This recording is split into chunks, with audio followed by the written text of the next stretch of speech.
Happy Thursday, everybody, and welcome back to Designing Growth. Sam Jolbowski here. In today's episode, we have a fantastic guest joining us, Jess Sciuva, the owner and founder of Tech with Jess. For a little bit more about Jess's business, she helps business owners bring in more qualified leads and sell high-ticket programs with Kartra, as well as help them learn more about systems and funnels they can use to grow their own businesses. So, Jess, I want to start by first asking, how you doing today? I'm doing great. How are you? I am good. It is a snowy day out here in Denver, and I had mentioned it a couple times on this podcast recently just because it's been getting closer and closer with each episode. But my wife and I are expecting our first child, and she could go into labor now any hour. So kind of just waiting and seeing what happens there. But other than that, we're really excited. And yeah, it's going to be a wild ride. So Well, congratulations to both of you. Super excited. thank you. Thank you. So cool. I wanted to start off here and just ask you a little bit about your business. For some background for those people listening to this podcast, Jess and I had spoken a couple weeks ago.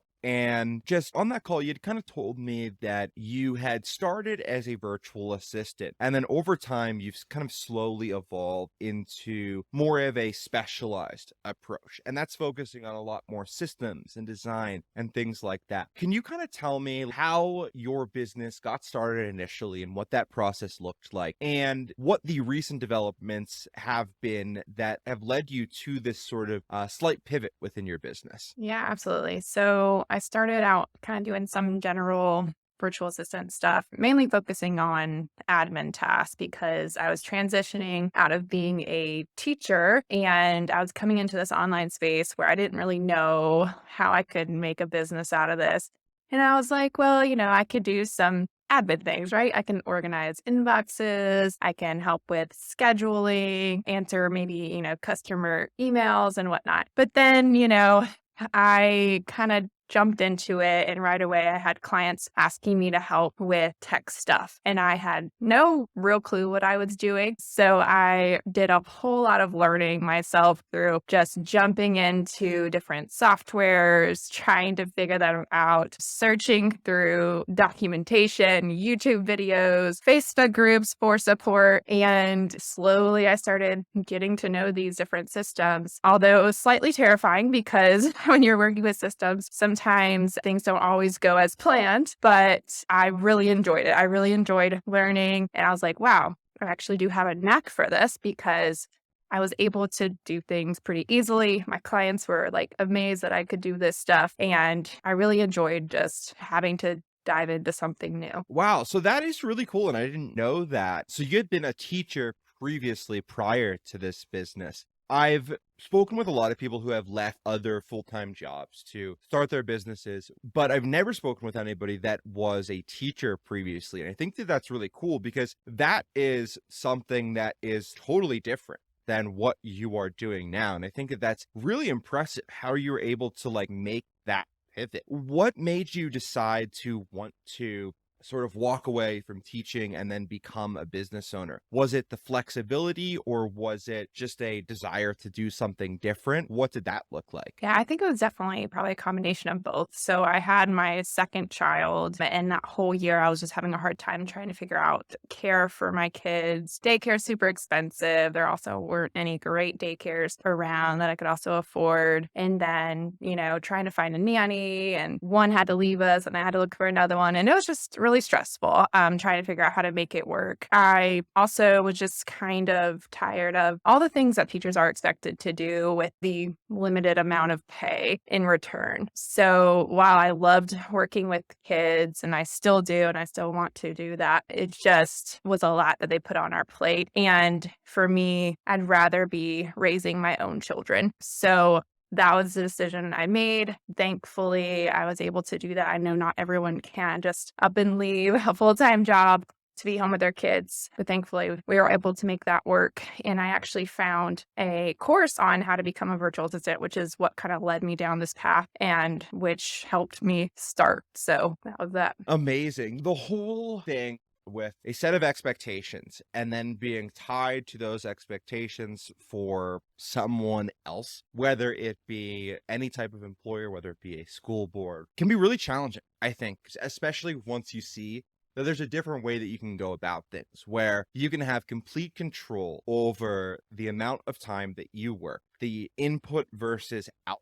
I think for some people, having a sense of that and having a sense that they are in complete control of that is like one of the best things that you can do for your career. And oftentimes, the only way that you're going to get that is starting your own business. For me personally, after we had sold the last company that I joined, I was a web design agency. I joined as employee number 3, went on to go work for the people who acquired us. And it was, in some ways, a similar problem to what you face as a teacher. It was a set of expectations where there just physically wasn't enough time in the day, and probably a little bit differently. I was being expected to do things that I didn't really see the value in. I didn't think that they were driving the mission of the business. They were driving my career personally forward. And I ended up just like quitting on a dime because it was not for me. Like, I need to be back in the startup space. I need to be in a position where I can make a difference, where I can help provide a place to work for other people in a really positive way and make a positive change in the world, where it's not just looking at the top line revenue, but it's looking at all of the parts of your business. I think in some ways, that's a lot of what you're doing now. Not only are you responsible for those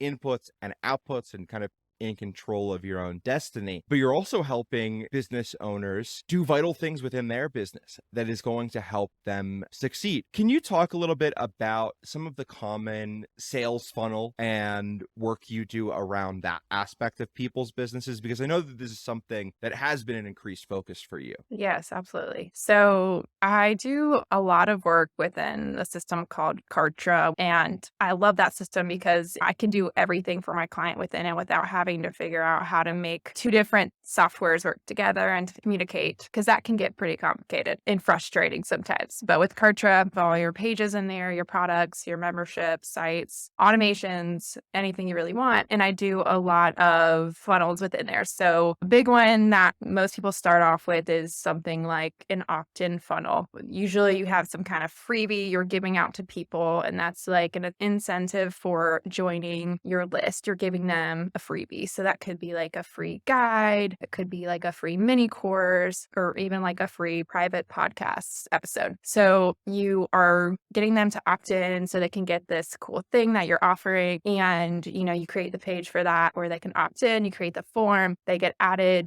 to the email list, they get tagged appropriately. And then you're making sure the automations go through where they're receiving that download or that freebie in an email. So I would set up all the pieces to that. And that's a really good starter funnel for people just jumping into business who want to grow their email list. That is an amazing service that you're providing. And it's kind of wild for me to hear, just because it has been the foundation of marketing at nearly every single business I've been a part of. We always had some type of system running in the background that was, here is this guide, here is this freebie, this giveaway. And then there's a landing page that funnels into an email sequence. It's something that I honestly think a lot of business owners miss an opportunity for, because they think that this guide, this freebie, it isn't generating me as high quality of leads as something like word of mouth referrals do. And I would love to hear your take after I share this. My take, though, is that that's okay. It's okay if not every lead from every channel is a perfect fit. The most important thing is that you are building and you are designing for growth across your funnel. That means you have a top of funnel lead metric that is a mix of people, some are qualified, some are not. A mid funnel metric where those people are a little bit more qualified, they're better quality, and then a bottom of funnel where it's people who are super ready to buy. What do you think about that? Do you think that having this sort of demand gen strategy is something that other businesses tend to miss out on? Yeah, I mean, I think it's really something that everyone needs, because even though, like you said, some people might think, well, these leads aren't really going to buy stuff from me. Like they're just trying to get me the freebie and then they're out. You have to start somewhere, right? And we have to grow that list. And what we really want to do is nurture them after that. So where else can we push them to nurture them? So for example, I have a Facebook group. So that's where I'm like, come join the group, come join the group. And that's where they get to know me. They get a lot more value and, we can connect personally. So that really helps. But the list is a great starter point for them to see like, who is this person or who is this business and what can they do for me? Or, what are the things that they offer? And it kind of piques their interest. So with some of these funnels that you are creating, somebody fills out the form, they get maybe a freebie or a giveaway. What are kind of your top tips for nurturing them into either becoming a customer or scheduling that initial consultation? What are the things that you're sending them? What are the things that you're recommending business owners do to achieve sort of that end goal? So I love having what's called a tripwire after the freebie. A tripwire is a small offer that you present to them right after they actually opt into that freebie. Usually it's something that goes really well with the freebie, they connect well together and it is something more affordable because again, when you have these new people coming onto your list, they're more hesitant to buy from you. So you want to provide something that is really a great value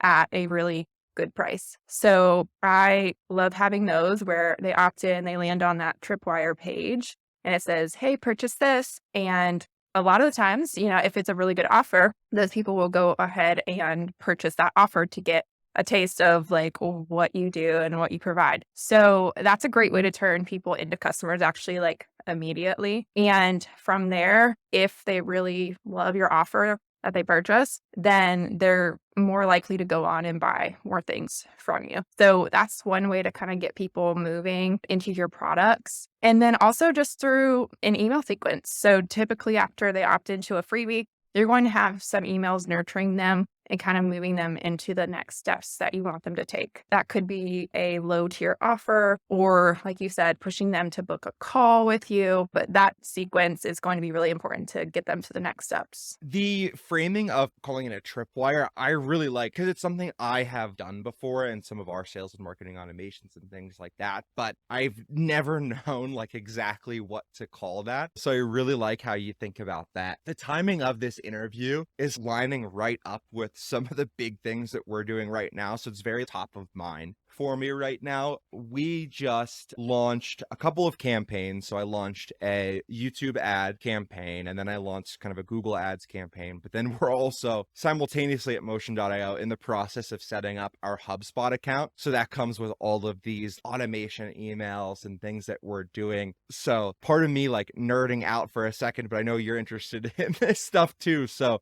for the marketing of your own business, like what are you doing? What does your sales and marketing funnel look like for your own business? Yeah, absolutely. Great question. So I have been in this business for a little over 3 years now. I started on just the service side, but now I do a lot of training of other virtual assistants. So I kind of have this dual-sided business where it can be a little hard trying to market both at the same time. But, we make it work. And people, I think, are pretty familiar with what I do because I have been around and I've been consistent with marketing. First off, consistency, trying to just stay active where I'm at, my email list, my Facebook group, and then I'm on Instagram mostly all the time. Being consistent there is definitely a big thing for my marketing. And then as far as everything else, showing up and continuing to talk about my services. I did start my YouTube channel as well, which has really helped bringing more people to me because I do a lot of talking about tech and how to do this with your different systems. So that's been really great as well. But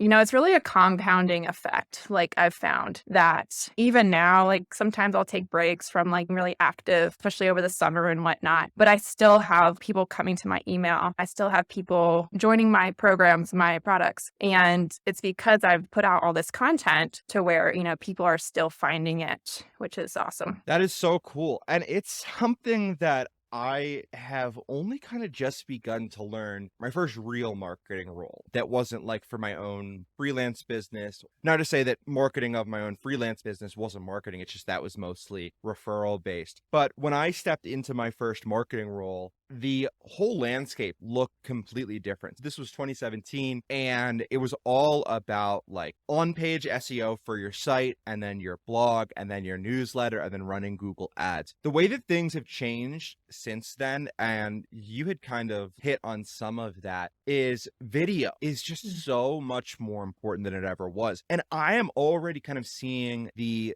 fruits of my labor for each video that I put out, is that it makes tremendous evergreen content. And I've noticed the exact same thing. There's times within this sort of getting started phase of motion.io that I've noticed I don't post a YouTube video a certain week, or maybe I miss out on a couple of days of TikTok. We'll still get leads from those previous videos during that time. What's most important though is that I pick it back up, like either that next week or that next month. And if I can just really focus and put out a lot of content during that time frame when I'm at, that's what's more important rather than posting on a set day every single week. It's more important to stay consistent over the long term, 3 to 6 months or whatever, and less important in the short term, like 3 to 6 days, and staying on that schedule. Looked at a couple of your videos. For example, your video on how to embed Calendly on your WordPress website, 16,000 views. That's awesome. And I'm sure that that continues to bring you business. So that's something that took a long time for me to learn, was how powerful YouTube is for that sort of evergreen content, and how people are going to continue finding it. And in some ways, I think it has benefits over your blog or your newsletter, even though I do think those things are still important. We still do them at motion.io. That was kind of just me rambling about like where I think that the state of marketing is right now. But I did want to ask, when it comes to working with your clients, what does a typical client often look like for you? Like, how do they move through the process from beginning to end? Are you doing different sort of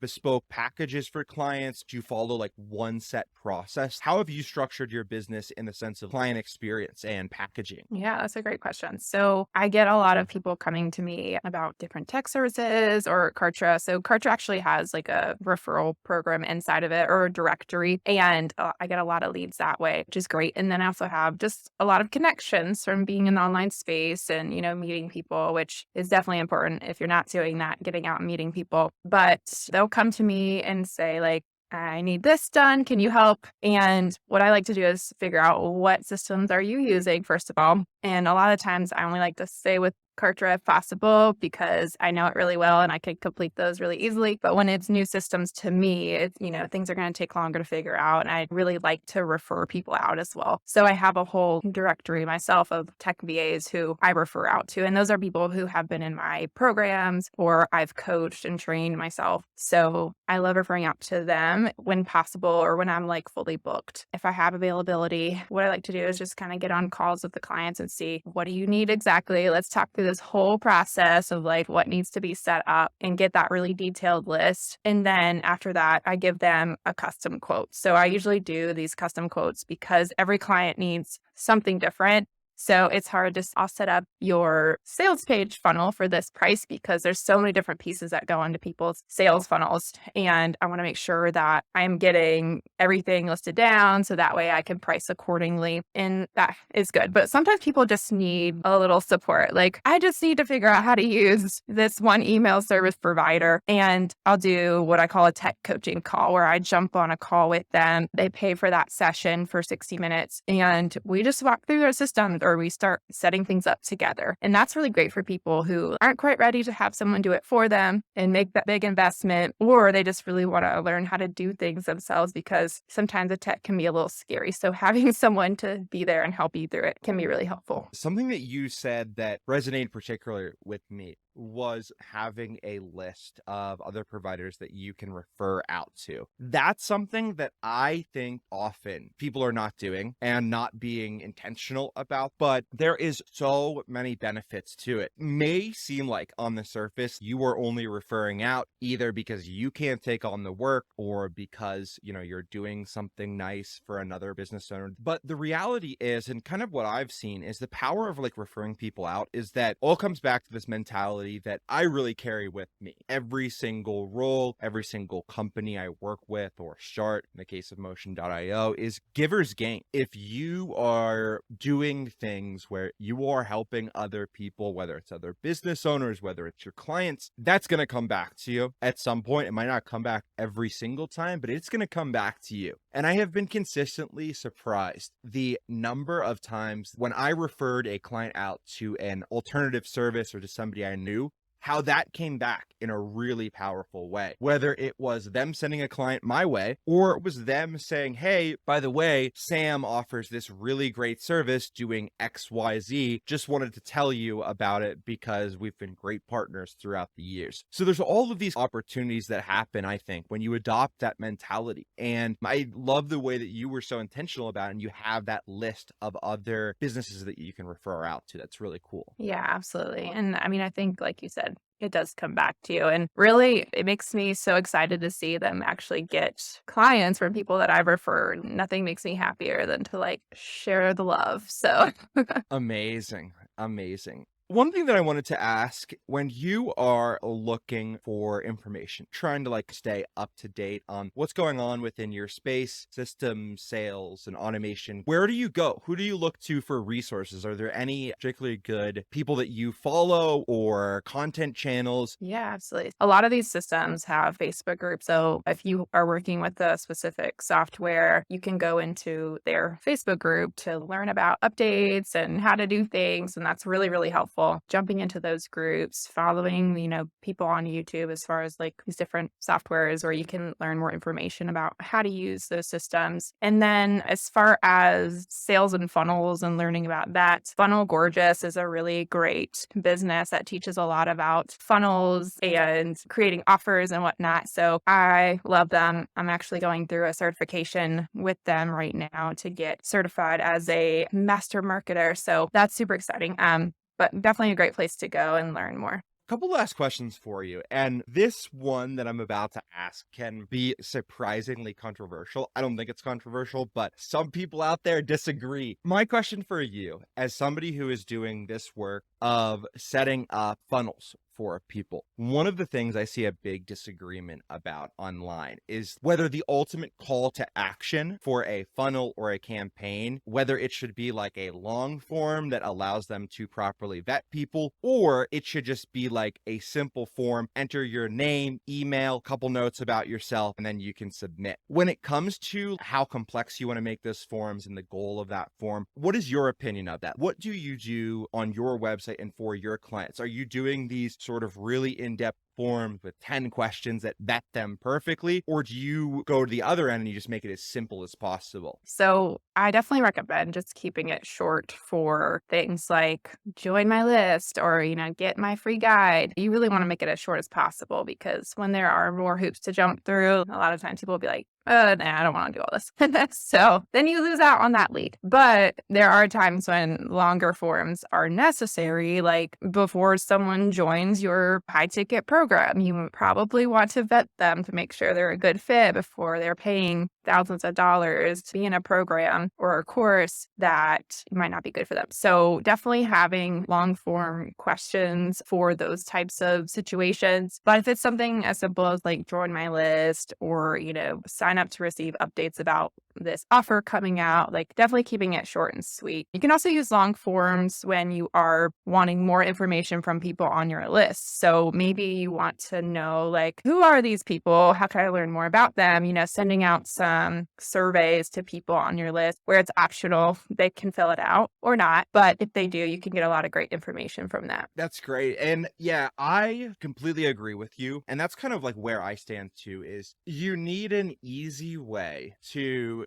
collect people's contact information that are ready to learn more about you. And if you are trying to perfectly vet every single lead, every single inquiry, every single email subscriber, I think that you're missing out on a lot of opportunities. It's my personal opinion that business owners cannot be afraid of vetting people throughout the process. That's the one thing that I don't think you should rely on automation so heavily for. I think that you can try and put some guardrails up, but that first touch point where that person is just giving you their email for the first time, that needs to be as easy as possible. We were looking at some affiliate software for Motion.io to like manage our affiliate program and kind of see where people were in the process and provide our affiliates a really like clean dashboard where they could see, hey, this is how much money you're getting paid out at the end of the month. These are how many people are still pending and waiting to sign up. Two of the companies I had reached out to, one of them had a sales process where I just entered my name, I entered my email, and I was redirected to a page where I could book a time to schedule with them. The other company that I was inquiring with, I sent them an email. I filled out a form. I did all of the things they wanted me to do. It was a 6 or 7 question form. They then, as soon as I sent that form into them, send me another form, which I have to fill out in order to be able to book a time. I'm not going to lie, like that frustrated me to the point where I was like, I don't really want to work with you. I already filled out this form once. I have things going on. Like, do you not respect my time? And I ended up saying, no, we're not going to use this company that had this really long form because it was frustrating for me as a potential customer. And I think that there's things that you can learn from that, because the other company, they asked us some questions on that call that I scheduled where they were clearly vetting us to see if we were a good fit. But I was okay with that because I was able to ask them questions too, and it was a much more conversational approach. So I did just want to share that anecdote because I think that there's a lot that you can learn and a lot business owners can learn from that about how they can structure their own sales and marketing funnel. Yeah, absolutely. I think time is so important. No one has enough time these days, right? So we don't want to be making people spend too much time doing something that maybe isn't really necessarily important, right? As a mom, like my attention span is so short because I'm constantly pulled in different directions. And, I might be filling something out and then my kids are like, Mom, I need you. And then I'm like, oops. And then I just forget to ever come back to it. So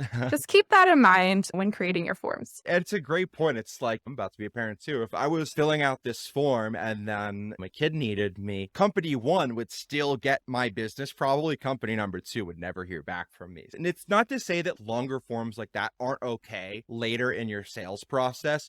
Really just to highlight initially, those things need to be easy. This has been an awesome discussion here, Jess, and thank you so much for sharing all of this insight about your business and your expertise. It was really fun for me to be able to nerd out on some of these more technical things within sales and marketing. It's a big part of what I'm passionate about, and like I said, what we're in the process of setting up now at Motion.io. If people want to find out more about you and your business, where should they go? Yeah. So you can go to my website, techwithjess.com. You can also find me on Instagram at techwithjess. And then I do have a Facebook group for anyone who is maybe a virtual assistant who wants to kind of dive into the tech stuff. It's called Become a Tech VA. Amazing.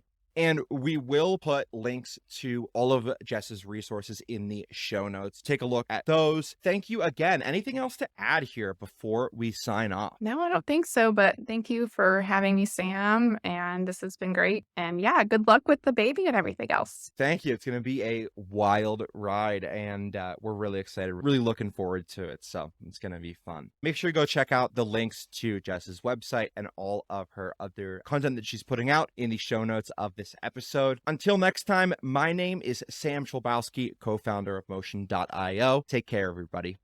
Bye-bye.